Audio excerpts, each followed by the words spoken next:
नमस्कार, मैं हूं आपके साथ संगीता और आप देख रहे हैं के न्यूज इंडिया। तो खबर दिल्ली से है। राज्यों में बनेगी स्टेट जुडिशियल इंफ्रास्ट्रक्चर अथॉरिटी। आपको बता दें, ये खबर दिल्ली से है, जहां राज्यों में बनेगी state judicial infrastructure authority. CGI और कानून मंत्री किरण रिजिजू ने दी ये जानकारी। आपको बता दें, सीजीआई और कानून मंत्री किरण रिजिजू ने ये जानकारी दी है। नेशनल स्टेट लेवल इंफ्रास्ट्रक्चर पर जुडिशियल अथॉरिटी बनेगी। आपको बता दें,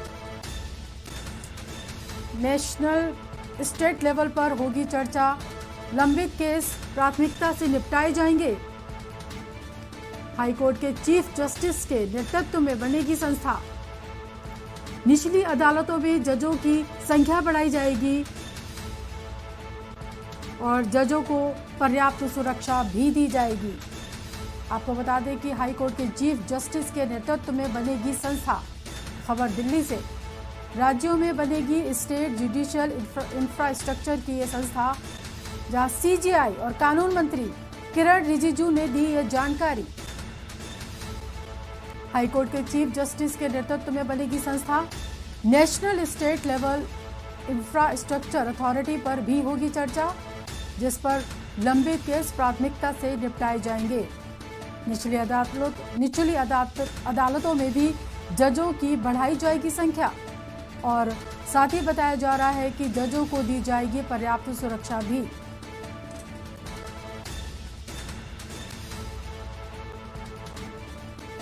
आपको एक अहम जानकारी दे रहे हैं। निचली अदालतों में जजों की बढ़ाई जाएगी संख्या। खबर दिल्ली से,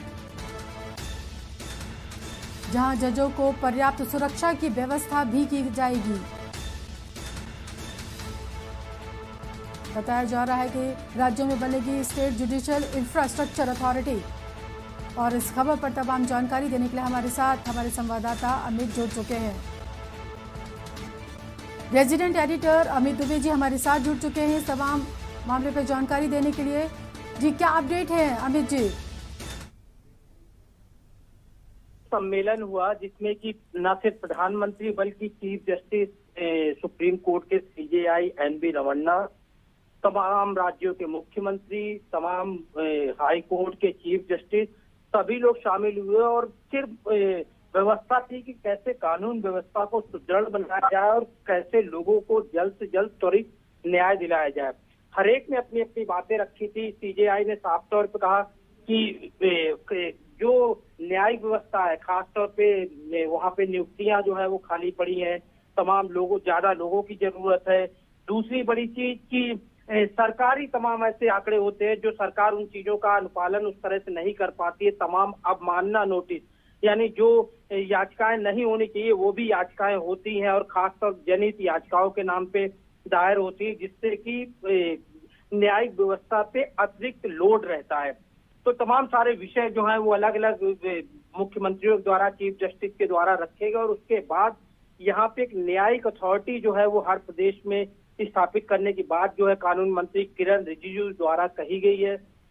कल प्रधानमंत्री ने भी साफ तौर पर आश्वासन दिया था और ये भी कहा था कि जो न्यायिक व्यवस्था है, क्योंकि ज्यादातर कोर्ट के जो डिसीजन होते हैं वो सब इंग्लिश में होते हैं, आम आदमी जो होता है वो उसे समझ में नहीं आता है और इसी वजह से भी लोग जो है वो परेशान रहते हैं। आप अच्छा हो कि अगर न्यायिक व्यवस्था में जो लोकल की भाषा है उसे भी महत्व दिया जाए। तो तमाम सारी चीजें रखी गई थी, लेकिन मेन मुद्दा जो फोकस था उसमें कि तमाम वैकेंसियां जो खाली है उसे लेकर प्रधानमंत्री ने पहले आश्वासन दिया था कि जल्द से जल्द जजों के और तमाम जो न्यायिक प्रक्रिया में जो भर्तियां होनी है उन्हें भर्ती करने की कोशिश करेंगे। तो आज इसी संदर्भ में एक न्यायिक अथॉरिटी जो है हर प्रदेश में गठन की बात केंद्रीय कानून मंत्री किरण रिजिजू द्वारा कही गई है। जी, बहुत बहुत शुक्रिया आपका अमित दुबे जी। अभी उन्होंने बताया कि नेशनल स्टेट लेवल पर एक इंफ्रास्ट्रक्चर अथॉरिटी बनाई जाएगी, जिसमें कि लंबित केसों की सुनवाई को प्राथमिकता दी जाएगी और निचली अदालतों में भी जजों की संख्या बढ़ाई जाएगी। साथ ही उनकी सुरक्षा के पुख्ता इंतजाम भी किए जाएंगे। आपको बता दें, खबर दिल्ली से।